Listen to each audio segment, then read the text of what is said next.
turabasuhuje bakunzi ba radiyo na televiziyo ikamba muri kumwe nanjye Jean Paul Ntagara ubifuriza ibihe byiza. Si c'était Kagame qui avait descendu l'avion, c'était Kagame le premier responsable du génocide des Hutus sur les Tutsis. Parce que s'il a fait ça, il l'a fait à propos, n'est-ce pas? Et moi, je trouvais ça vraiment une chose diabolique. Mais naturellement, le diable existe. Donc,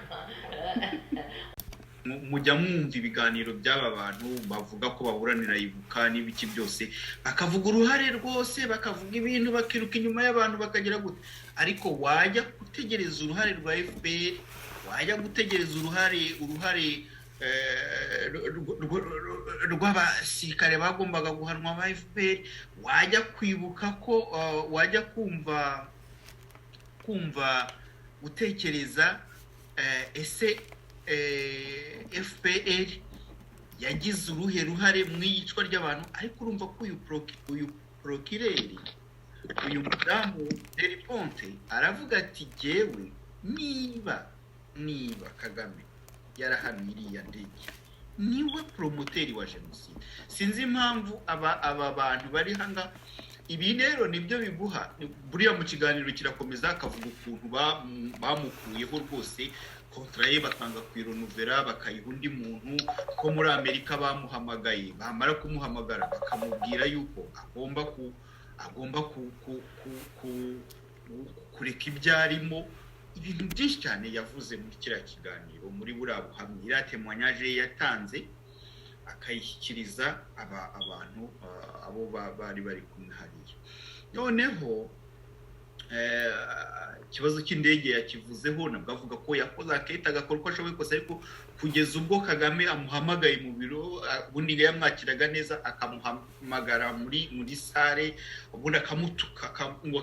akamugira ibyatsi ati simwumva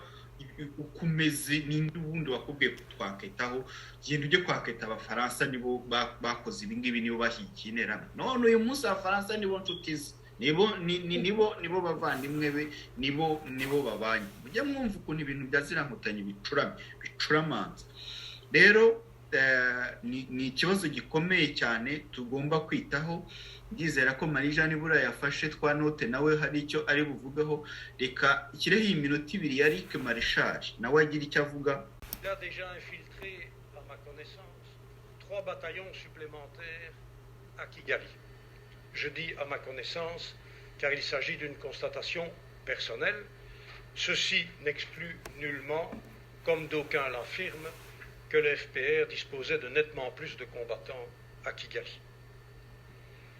Quoi qu'il en soit, avec ces 3 bataillons, plus celui qui se trouvait sur place, le front possède une force capable d'agir contre les massacres qui prennent de plus en plus d'ampleur dans la capitale. Qui plus est, ce même 12 avril, 10 officiers supérieurs des forces armées rwandaises signent un manifeste que l'on peut qualifier dans les circonstances du moment de très courageux. Dans ce document, ils font appel direct et solennel au FPR en vue de conclure un cessez-le-feu immédiat et de conjuguer leurs efforts pour, je cite, éviter de continuer à verser inutilement le sang des innocents. Cet appel, mesdames, messieurs, ne suscita aucun écho de la part du FPR, avec pour conséquence directe l'amplification des tueries. À aucun moment, je n'ai pu constater que d'une manière ou d'une autre, le FPR tentait de s'opposer au massacre qui s'amplifiait dans la capitale. Pourtant, ces forces étaient tout à fait capables de créer des zones refuges à proximité des quartiers qu'ils contrôlaient militairement. Mais, de toute évidence, le sort de ces lointains parents de l'intérieur ne constituait pas une de ses priorités. Du reste, dans son livre « J'ai serré la main du diable », le général Dallaire ne dit rien d'autre quand il mentionne qu'à différentes occasions, Paul Kagame, m'a même entretenu avec candeur du prix que ses camarades Tutsis auraient peut-être à payer pour la cause. Je crois qu'on ne peut être plus clair. Qui plus est, la pugnacité avec laquelle ces mêmes autorités du FPR ont exigé le départ des troupes étrangères venues évacuer les expatriés, plutôt que de requérir leur collaboration pour stopper net le carnage, est éminemment suspecte. Comme si le FPR craignait de se voir contré par la communauté internationale dans ses plans de conquête du pouvoir par les armes. Non seulement le FPR n'a jamais sollicité l'appui de la Minuar pour juguler le chaos qui s'installait, mais au contraire, il l'alimenta. Le 10 avril, il lança un ultimatum à la Minuar, lui signifiant que le bataillon ghanéen,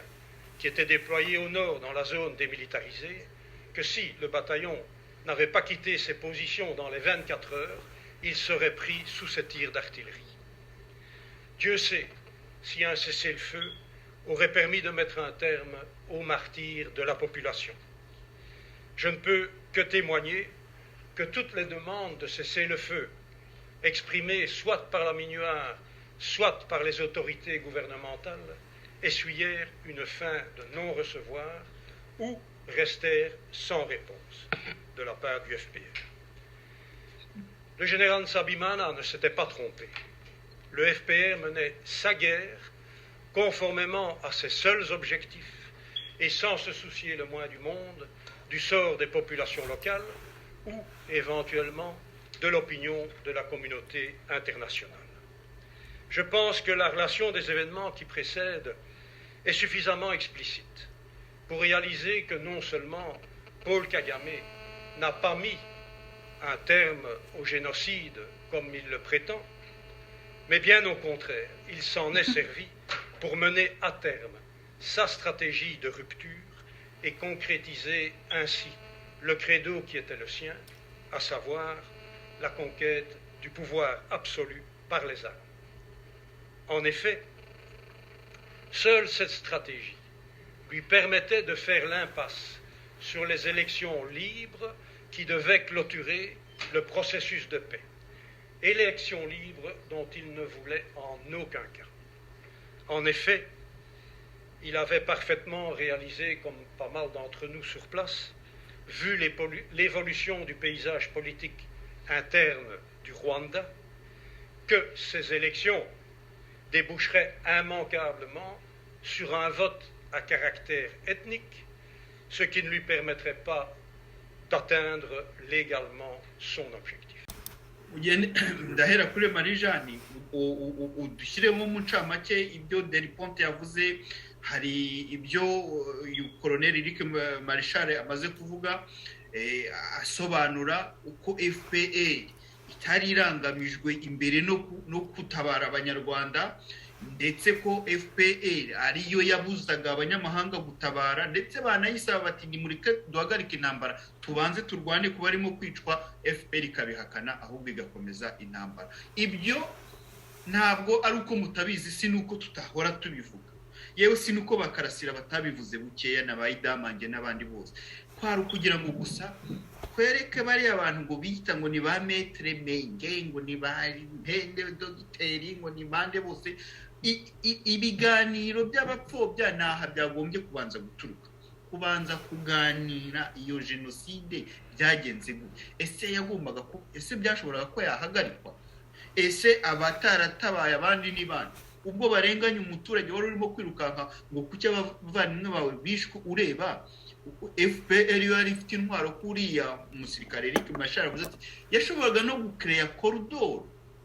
ku bantu bose, kandi koko nibyo FPR niba yaraturutse ku Irebero i Bugesera, abanyamurangwa baje gufata abaturage bose ikabohereza i Bugesera, iyo igakomeza irwana igana mu mujyi nk'uko yashakaga gufata igihugu byari bitwaye. Ariko ibyo byose Eric Mashara avuze ati FPR yarabyanze. igahitamo ahubwo kujya igenda iterura udukecuru n'udusaza n'utuntu tw'inkomere twanze gupfa bakuye mu mirambo kugira ngo abe aribo bazajya kwerekana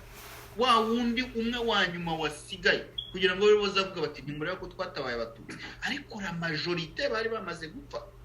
Ibyo bintu rero FPR ikomeza abangaba ngo bagiye ngo kuvuga ngo guhakana jenoside. Iyo umuntu abivuze ibi nibo bakugerekaho kuri umujenosideri guhakanya jenoside n'ibindi nk'ibi. Icyo kinyoma cya FPR yirirwe bunze ngaho Marijari ni ibintu bizwi, c'est une évidence wa mugani keretse abirengagiza ukuri. Mwumvise procureur bari barashyizeho kugira ngo akora nkete ku byabaye mu Rwanda. Ibyo yivugiye impungenge yahuye nazo mu rugendo rwe kugeza ubwo ahagaritswe. Kubera iki? Kubera Kagame na FPR yayo. Batinyaga iki? Batinyaga ukuri. Ibyo abanyarwanda bose babyumve babyiteho.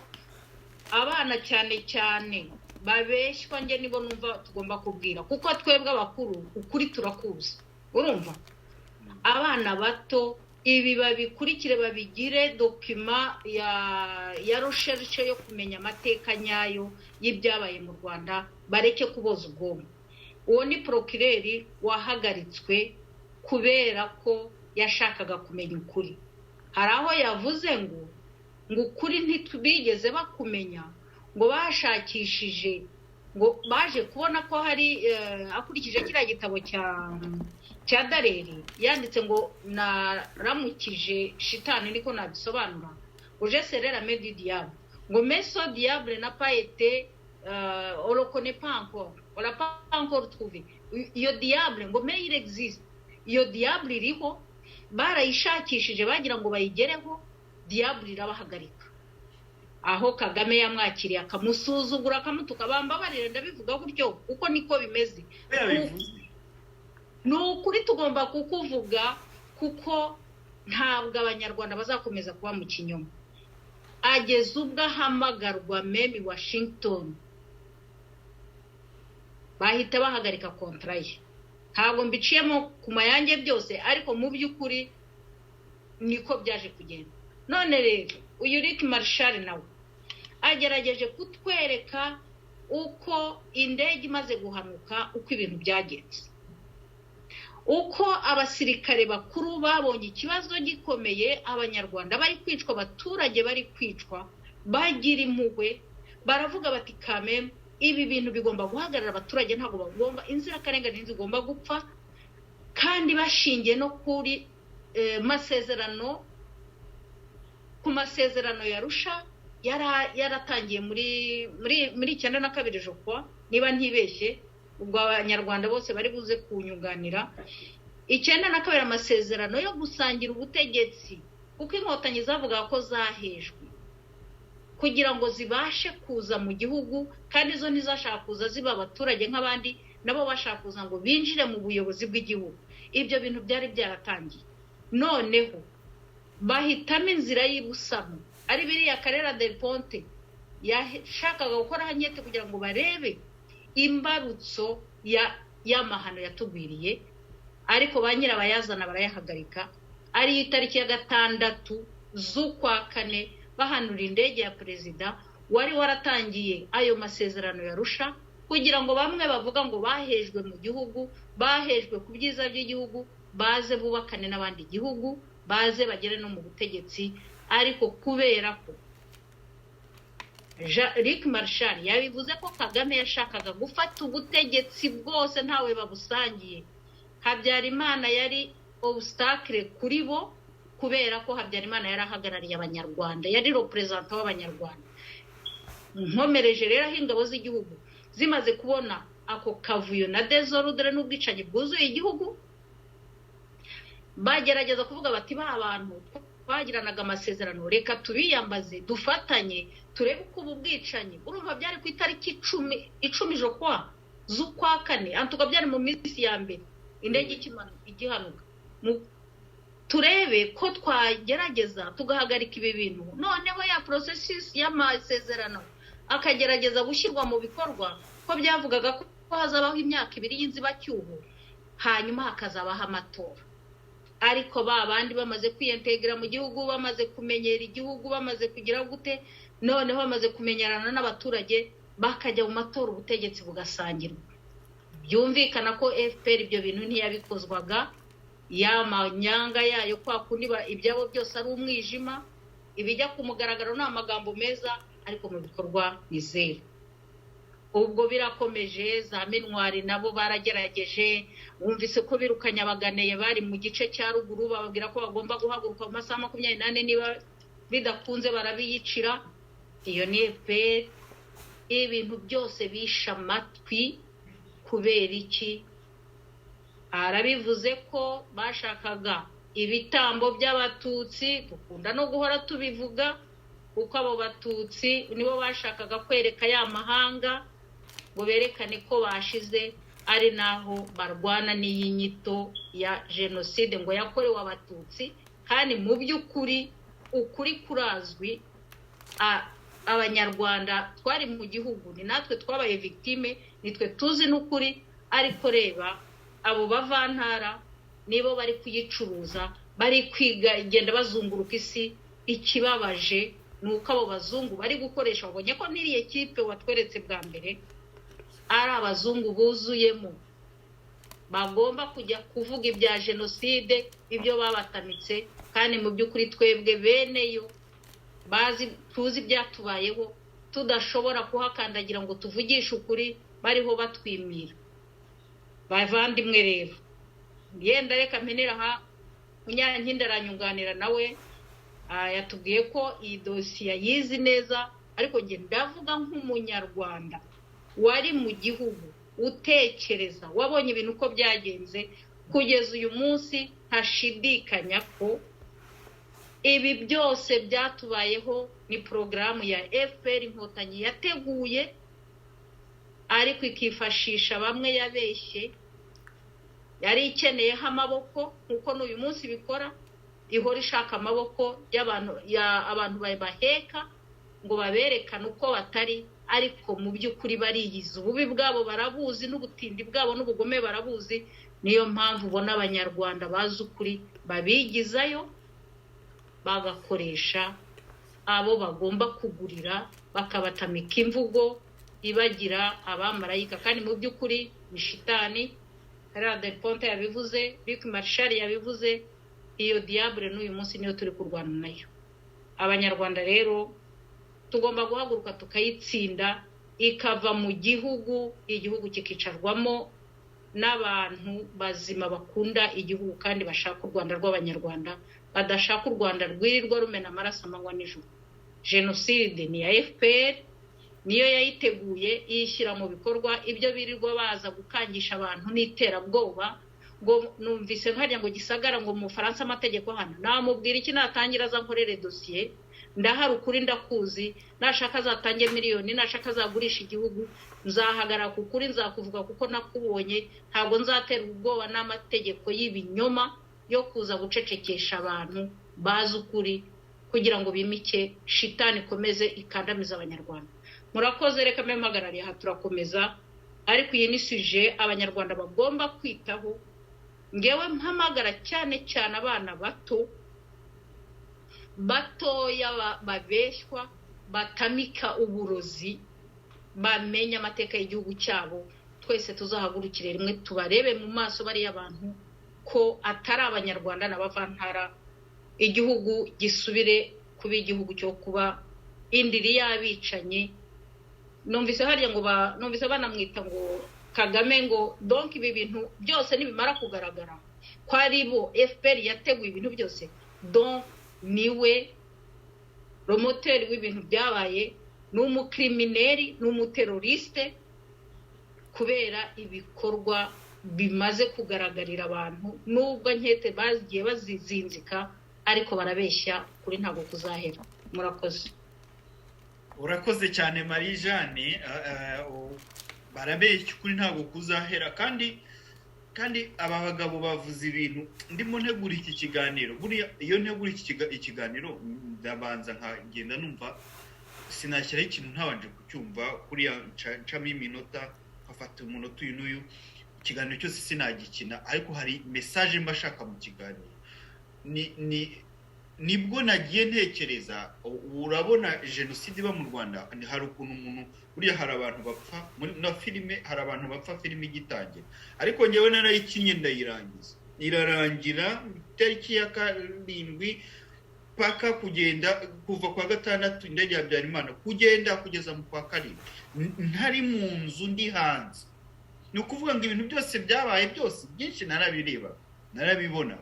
biriya bintu byinshi rero bavuga nagiye ntekereza nkumva ni ukuri ko ufashe nk'ukuntu inkotanyi abantu ku munsi wa mbere zari zirimo zirwanira kwirebero iwacu dutuye munsi y'irebero tugahunga tukarinda tugera za Nyarufunzo kuri Nyabarongo tukagaruka Nyamirambo ngo tugiye kuri paruwasi ya Nyamirambo kuri Charles Rwanga kumbizo zituramye kwirebera ubwo bigeze nko hafi mu kwa 5 ziyicariye nta muntu numwe zatabaye abantu barabacota barabarangiza zireba tugeze zikavuga ngo ubundi se ngo babatwikiraga tureba ngo imyotsi ngwacucumbaga ngo tureba hari ni ukuvuga ngo ibi bavuga yuko ntibigeze bahangayikishwa no gutabara abantu ahubwo bahangayikishwaga no gufata imisozi bagashingaho imbunda ubundi bakicecekera bakituramira epurutse umusozi ya Rebero n'inyuma yawo bari bahari ni ukuvuga ngo hari ahantu hanini cyane kugera za Bugese nta ngabo za Habyarimana zari zihari nta nterahamwe zari zihari nta n'ibisasu byahagwaga ngo bavuge ngo bafite ubwoba bw'uko ibisasu bihagwa ntacyo byari gutwara bahisemo kujya bagenda bararuza kamwe ako bakuye mu mwobo ako bakuye hehe ariko abandi bandi benshi barabareka baricwa babareba nibyo navuga ko koko byabo bagabo basobanura kuri FPR ntiyari hangakishwe n'abaje gutabara reka rero dukomeze duhe ijambo Mwemayire wabyumvise ibyo basobanuye umvise icyo bari abagabo bagamije muri iriya nama ngo baje kuvuga ku bumwe ngo no bahakanya bagapfobya jenoside birumvikana ko ntabwo badusiga ntibasiga bakarasira ntibasiga ba Idamange ntibasigana nk'uko mu mvugo zabo basanzwe babigenza ariko tumaze kwerekana ko n'abari abazungu bose bitekeye hariya hari abandi bashobora kuba bavuga ukuri ahubwo ari naho haba ibiganiro kurenza kuza kwikoma twebwe tuba turimo gusubiramo ibyo babavuze ijambo ni ryawe murakoze Jean Paul rero kuvuga ngo harya ngo baje guhiga ngo bapfobya jenoside yakorewe abatutsi mbese ikibazo gikomeye nuko abantu bavuga ntibongereho tutsi ariko ubwabo batangiye n'ubundi ari itsembabwoko n'itsembatsemba tutsi nta yari iriho iyi tutsi rero batsindagiyeho bayishyizeho yendera abantu barabanza barayemera ariko ukuri barakuzi nta muntu uyobewe ko muri kiriya gihugu hapfuyemo abahutu n'abatutsi nta muntu ubiyobewe haba ngo uruhande rw'interahamwe zicaga abatutsi zikica n'abahutu haba ku ruhande rw'inkotanyi zicaga abatutsi zikica n'abahutu nta na hamwe bigeze bavangura burundu ngo uvuge ngo ndavanguye kabisa ngo ndagosoye hagiye abatutsi gusa nta na hamwe kuko hari aho basangaga umugabo w'umututsi w'umuhutu n'umugore w'umututsikazi bakabica bose n'abana babo hari aho basangaga mu bice bya Byumba n'inzira zose inkotanyi zaciyeho zicaga abatutsi zikica n'abahutu nta na hamwe bigeze nabo bavangura ibyo rero byo kuvuga ngo bagiye gushaka batongeraho tutsi ntibashaka babashake iyo jenoside bashaka kutubwira ko bazi cyane bariya abantu bose nabashyira ku murongo nkakubwira ko nta n'umwe uyizi kundusha nta n'umwe keretse uwayiteguye warayizi kuko azi ibyo yarazi ariko mu bayikorewe mu bayikurikije amaso Jean Paul nibaza ko urabizi nawe uravuga ko warebye ibyabaga byose wari ku musozi kuva ku itariki 6 wari ku gasozi kugeza finale irangiye nanjye ndi kimwe nawe ntabwo umupira waciyemo hagati ngo mvuge ngo ndebye iminota 15 nari mu kibuga i Nyamirambo ndetse aho bateraga amabombe menshi ngo rero kumbwira ngo jenoside ngo nakuyeho tutsi ngo sinzi ibiki ayo ni amacenga niba bwiza abantu kuri niba tubwire ubundi badutambika muri ruriya rugamba twari twabagize baradufashe gusa baduhindura ikiraro bazambukiraho barangiza bakajya batubwira ngo mwicare hariya murire ubwo rero wabyanze niwe bazajya bavuga ngo yanze kongeraho tutsi ngo wanze kongeraho tutsi ubu nintongeraho tutsi nzaba mbaye interahamwe umujenosidere hu barababeshye reka nkubwire burya uhanira umuntu icyaha nawe yiyumvamo icyo nta cyaha mbonamo ntongeyeho tutsi nzi ko jenoside yabaye nta bindi naho kongeraho tutsi no kutayongeraho ambasaderi ubwe yayivanyeho ejo bundi Muhozi yayikuyeho bari kumwe mu gihugu kandi ngo uyipfobeje bahita bashyira mu kagozi Muhozi ko yatashye batamushyize mu mugozi ariko rwose n'uriya mujepe ubahagarariye muri ambasade hariyo yashyizeho ejo bundi ntabwo yabivuze atayishyizeho ko batamuheraho ngo bazaza kubaza Mwemayire ngo kuki atashyizeho tutsi ngo bihindure iki se izura bapfuye se bivaneho ko yandushije amaraso ya jenoside bari kuvuga ibyo bari kuvuga yaratuvunnye tuvuna amagufa tumena imitwe uri kuvuga ngo uje kumbwira jenoside ngo ko ntongeho nababwira iki mumbwire mbahe nimero yanjye nanjye mbahe na aderese nk'uko idamange yabikoze maze muzaze ariko ninde wababwiye ko muzadukangisha urupfu mukadukangisha iminyururu iyo minyururu muzayifunga abandi ariko finale muzayifunga namwe uburiya rero hari ikintu inkotanyi ngiye maze kuzibona inkotanyi ntabwo zitwanga twenyine nazo ziriyanga ni ukuri ziriyanga kuko ibintu zikora ni bibi ibyo zikorera ni bibi kurusha ibyo zidukorera kuko wowe wabona umushinga ukavuga uti uyu kanaka yangiriye nabi none se uko aribo barimo babyikorera bazabishinjana ngewe naba victime nkavuga ni rwose abantu bavuye Bugande baraza batubanira nabi baratumenesha dorahonda ahangaha n'uyu munsi bangiriye nabi nkaba victime bikemera ubu bazavuga ko ari ba victime bande harya bajya bavuga ngo hari ngo abantu ngo barimo gutegura jenoside ntabwo jenoside itegurwa n'umuntu nabyo bajya babyibuka ibyo babeshya abantu barahagurutse ngo bica abandi ngo ukajya kwica abategetsi da reba bagiye kwica ariko reba bagiye kwica kanje ngo bagiye kwica kankana bagiye kwica kanje uri umuturage wo murakare warakaye cyane ngo ugiye kwica kanje ngo urazamutse ngo ugiye kwica ngo abasirikare ngo sinzi hehe izo byabaye aba rero ntiyakubwiye ngo uko bagendaga ngo umuturage ngo akaza ngo po bateraga amabuye harya ngo babateye amabuye ngo barabatemaga ngo baratemaga n'imihoro ngo bakabacocagura ibaze ngo gucocagura inkotanyi ihetse imbunda yewe ngo bayegereye se ngo akiruka ngo akagenda ngo akarembera amaze gucoca ahunga ngo atakugirira nabi yego ariko izo ni izihe ko njye ntazibona reka nizakabari nizanyoni yezo nkotanyi ntazo nabonye zakutyo ntazo nigeze mbona banza mugani zarasigaye yo dukomeze tuzitegereze umva iyo jenoside ngo yongeyeho tutsi ngo cyangwa itariho tutsi bazagende bayirege aho bashaka umva reka mubwire na igihe umuntu yirukiye ngo arabatinya ngo atavuga ngo akitega mu magambo ariko umuntu abuze undi no kuvuga ibintu yiboneye abaforumire hariya ngo hari ibintu bavuga ngo iyo ubivuze nabi ngo uba wapfobeshe amata ntibayamena ngo barayabogora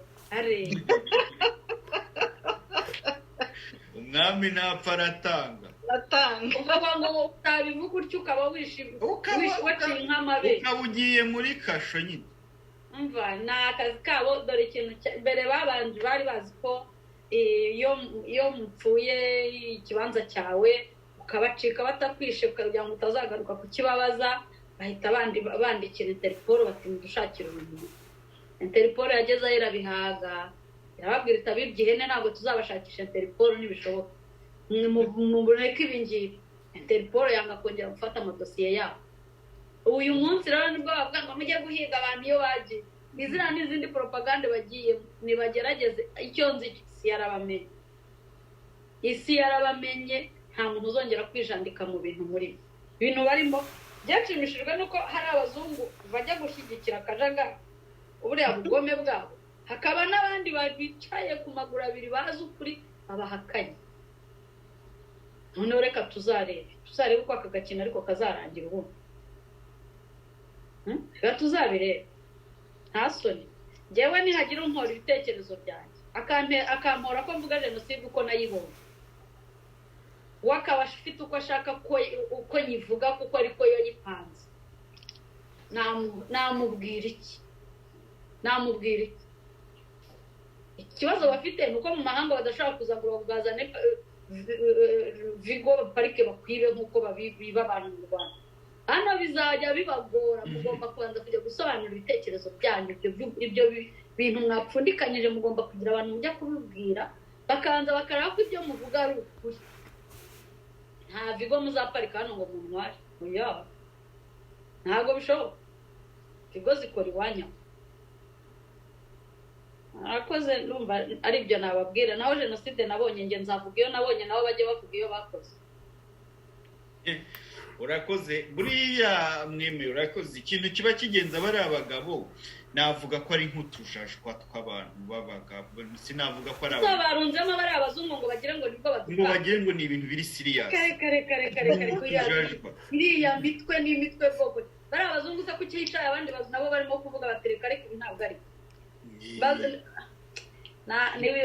niba bazi ko twikanga abazungu turababona hano barara no mu muhanda birirwa bagenda bakurura imbwa mu nzira turababona batagira n'aho barara abazungu se nibo muzana ngo badukange bazi ngo gukanga abantu buriya bazi ko bari abazungu ntabwo kudukanga ari ukuzana abazungu ngo shaka babaheka abantu mwabonye abantu erega ni ibicumba bariya abantu ni ibimuga n'abandikape rwose FPR baramugaye rwose ni ibimuga n'abantu badashaka kwitekereza bagomba kunyura mu bandi ariko se wabonye aho umuntu w'umugabo apanga ukuntu azabaho akarya agatunga agatunganirwa imyaka azabaho n'iy'abana be bose akazabaraga ibyo yibye ibyo bintu hari ahantu nk'abibona ntaho biba ku isi